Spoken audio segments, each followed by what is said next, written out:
Good evening students. পিএসসির ছাত্রছাত্রীদের উদ্দেশ্যে আমি বলছি, তাদের সিলেবাসে কৃষ্ণকান্তের উইল, বঙ্কিমচন্দ্র চট্টোপাধ্যায় রচিত কৃষ্ণকান্তের উইল, এই উপন্যাসটা আছে, সিলেবাসে আছে। আশা করছি তোমরা প্রত্যেকেই পড়াশোনা করছো। আমি উপন্যাসের 11 পরিচ্ছেদ পর্যন্ত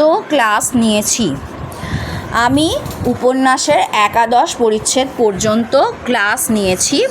পড়িয়েছি, প্রশ্নোত্তর পর্ব আলোচনা করতে করতে এগিয়ে গেছি, বুঝিয়ে দিয়েছি। আচ্ছা, এবার দেখো, তোমাদের তো এই উপন্যাসের 2টো খণ্ড তোমরা প্রত্যেকেই জানো। প্রথম খণ্ডে আছে 31টা পরিচ্ছেদ, আর দ্বিতীয় খণ্ডে আছে 14টা পরিচ্ছেদ। আর একদম শেষে পরিশিষ্ট অংশ বলে আছে, একদম শেষের দিকে পরিশিষ্ট অংশ আছে। তো সেক্ষেত্রে আমি বলছি যে তোমাদের আমি প্রথম খণ্ডের 11তম পরিচ্ছেদ পর্যন্ত পড়িয়েছি, মানে 11টা পরিচ্ছেদ আমি পড়িয়েছি, বুঝিয়ে দিয়েছি। সেখানে ছোট ছোট প্রশ্ন আমি বলতে বলতে গেছি উত্তর সহ, কিন্তু সেভাবে প্রশ্নোত্তর পর্ব আলোচনা করা হয়নি। সেই কারণে আমি প্রত্যেকটা পরিচ্ছেদ আলাদা আলাদাভাবে প্রশ্ন এবং উত্তর সহযোগে আলোচনা করতে করতে এগিয়ে যাব। তার জন্য আজকের হলো প্রশ্নোত্তর পর্বের ক্লাস। কৃষ্ণকান্তের উইল প্রশ্নোত্তর পর্ব প্রথম ও দ্বিতীয় এই 2টো পরিচ্ছেদ একসঙ্গে নিয়ে প্রশ্ন আর উত্তর আলোচনা করা আছে। দেখো, প্রথমেই চলে যাই প্রথম পরিচ্ছেদের প্রথম প্রশ্নে। কৃষ্ণকান্তের উইল উপন্যাসে উল্লিখিত গ্রামের নাম কি? কৃষ্ণকান্তের উইল উপন্যাসে উল্লিখিত গ্রামের নাম কি? উত্তর হবে হরিদ্রা গ্রাম। চলে যাচ্ছি পরের প্রশ্নে। জমিদারের নাম কি? উত্তর হলো কৃষ্ণকান্ত রায়। দেখো, 3 নম্বর প্রশ্ন। কৃষ্ণকান্ত রায়ের জমিদারির মুনাফা কত? এটা কৃষ্ণকান্ত হবে, তোমরা প্রত্যেকে এটা কৃষ্ণকান্ত করে নাও। হ্যাঁ, একটুখানি যখন এটা কৃষ্ণকান্ত হবে। হ্যাঁ, কৃষ্ণকান্ত রায়ের জমিদারির মুনাফা কত? বা এমন প্রশ্ন আসতে পারে, কৃষ্ণকান্তের জমিদারির মুনাফা কত? উত্তর হবে প্রায় 2 লক্ষ টাকা। চলে যাচ্ছি পরের প্রশ্নে। কৃষ্ণকান্ত রায়ের ভ্রাতার নাম কি? কৃষ্ণকান্ত রায়, ঠিক আছে, বা কৃষ্ণকান্তের ভ্রাতার নাম কি? এটা রায়টা কেটে দাও। কৃষ্ণকান্তের ভ্রাতার নাম কি? উত্তর হবে রামকান্ত রায়। পরের প্রশ্ন। রামকান্ত রায়ের পুত্রের নাম কি? উত্তর হবে গোবিন্দলাল। চলে যাচ্ছি পরের প্রশ্নে। কৃষ্ণকান্ত রায়ের কটি সন্তান ছিল? উত্তর হবে 3টি সন্তান ছিল, 2টি পুত্র ও 1টি কন্যা। তোমরা প্রত্যেকে জানো কৃষ্ণকান্ত রায় আমি যখন পড়িয়েছিলাম প্রথম পরিচ্ছেদ, সেখানে ছিল 3টে সন্তান, প্রথম 2টো পুত্র, তারপরে শেষের যে সন্তান সে হলো একটা কন্যা। সেই কন্যার নাম হলো শৈলবতী, আর 2 পুত্র, জ্যেষ্ঠ পুত্রের নাম হলো হরলাল, আর কনিষ্ঠ পুত্রের নাম হলো বিনোদলাল। আচ্ছা, চলে যাচ্ছি পরের প্রশ্নে। কৃষ্ণকান্ত রায়ের কনিষ্ঠ পুত্রের নাম কি? উত্তর হবে বিনোদলাল। পরের প্রশ্ন। কৃষ্ণকান্ত রায়ের কন্যার নাম কি?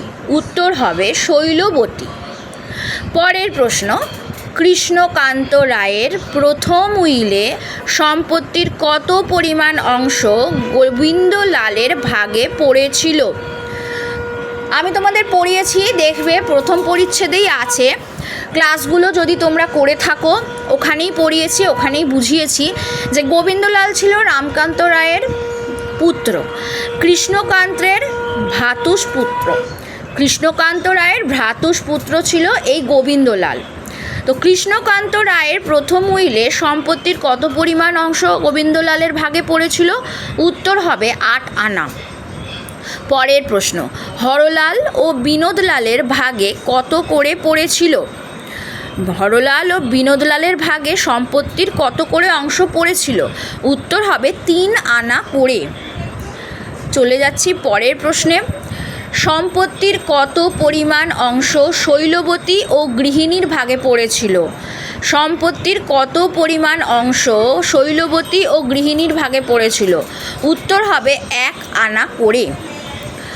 পরের প্রশ্ন, কেবল গ্রাসাচ্ছাদনের অধিকারিণী বলিয়া লিখিয়া যান, কার উক্তি? উত্তর হলো হরলালের। হরলাল এই কথাটা কৃষ্ণকান্ত রায়কে বলেছিল। পরের প্রশ্ন, ছোটবেলায় গুরুমশাইয়ের গোঁফ কে পুড়িয়ে দিয়েছিল? উত্তর হবে হরলাল। কৃষ্ণকান্ত রায় দ্বিতীয় উইলে হরলালকে কত দিলেন? উত্তর হবে 1 আনা।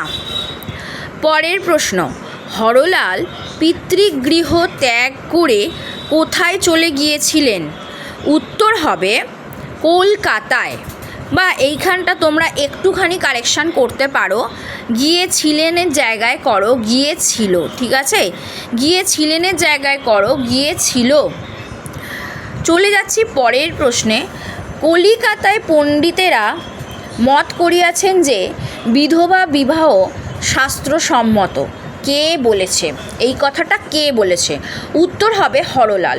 হরলাল যখন সম্পত্তির ভাগে কম অংশ হরলালকে লিখে দেওয়া হয়েছিল, তখন সে কৃষ্ণকান্ত রায়কে একটা কলকাতা থেকে চিঠি লিখেছিল, সে যদি সম্পত্তির সবটুকু ভাগ না পায়, অতটুকু ভাগে ওর চলবে না, যদি সম্পত্তির সবটুকু ভাগ না পায় তাহলে সে কিন্তু বিধবা বিবাহ করবে।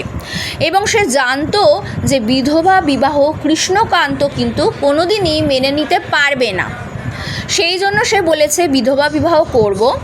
এবং এও বলেছে যে বিধবা বিবাহ হলো শাস্ত্রসম্মত। চলে যাচ্ছি পরের প্রশ্নে, হরলাল কৃষ্ণকান্ত রায়ের কোন পুত্র ছিল? উত্তর হবে জ্যেষ্ঠ পুত্র। পরের প্রশ্ন, কৃষ্ণকান্তের উইল কে হাতে লিখতেন? উত্তর হবে ব্রহ্মানন্দ ঘোষ। পরের প্রশ্ন, কৃষ্ণকান্ত রায় হরলালের পুত্রকে সম্পত্তির কত পরিমাণ দেবেন বলে ঠিক করেছিলেন? উত্তর হবে 1 পাই। পরের প্রশ্ন, সম্পত্তির পরিবর্তিত উইলে বিনোদলালের ভাগে কত অংশ পড়েছিল? উত্তর হবে 5 আনা। যখন হরলালের কথা শুনে কৃষ্ণকান্ত প্রথম উইল ছিঁড়ে দ্বিতীয় উইল বানায়, সেখানে বিনোদলালের ভাগে পড়েছিল 5 আনা। চলে যাচ্ছি পরের প্রশ্নে, কৃষ্ণকান্তের উইল উপন্যাসটির খণ্ড সংখ্যা কত? খণ্ড সংখ্যা কটি? এটি কত হবে না, খণ্ড সংখ্যা কটি? এটা টয় হস্যই করে নেবে প্রত্যেকে। খণ্ড সংখ্যা কটি? উত্তর হবে 2টি খণ্ড। পরের প্রশ্ন, কৃষ্ণকান্তের উইল উপন্যাসের প্রথম খণ্ডে কটি পরিচ্ছেদ সংখ্যা আছে? উত্তর হবে 31টি। পরের প্রশ্ন, কৃষ্ণকান্তের উইল উপন্যাসে দ্বিতীয় খণ্ডের পরিচ্ছেদ সংখ্যা কটি? উত্তর হবে 14টি। পরের প্রশ্ন, কৃষ্ণকান্তের উইল উপন্যাসটি কোন প্রকাশনা থেকে প্রকাশ পেয়েছে? উত্তর আদিত্য প্রকাশালয়। পরের প্রশ্ন, কৃষ্ণকান্তের উইল উপন্যাসের প্রকাশকের নাম কি? উত্তর শ্রী হরিপদ বিশ্বাস। পরের প্রশ্ন, কৃষ্ণকান্তের উইল উপন্যাসের মুদ্রাকরের নাম কি? উত্তর শ্রী অবনী মোহন রায়। এই গেল প্রথম পরিচ্ছেদের প্রশ্নোত্তর পর্ব। এবার আসছি দ্বিতীয় পরিচ্ছেদের প্রশ্নোত্তর পর্বে। হরলাল ব্রহ্মানন্দকে জাল উইল বানাতে কত টাকা দিতে চেয়েছিল? উত্তর হবে 500 টাকা। পরের প্রশ্ন, মতি গোয়ালিনীকে কত টাকা দেওয়ার কথা আছে? উত্তর হবে 10 টাকা। পরের প্রশ্ন, হরলাল কটি জেনারেল লেটার কাগজ ব্রহ্মানন্দের হাতে দিয়েছিলেন বা দিয়েছিল? এটা করে নাও, দিয়েছিল।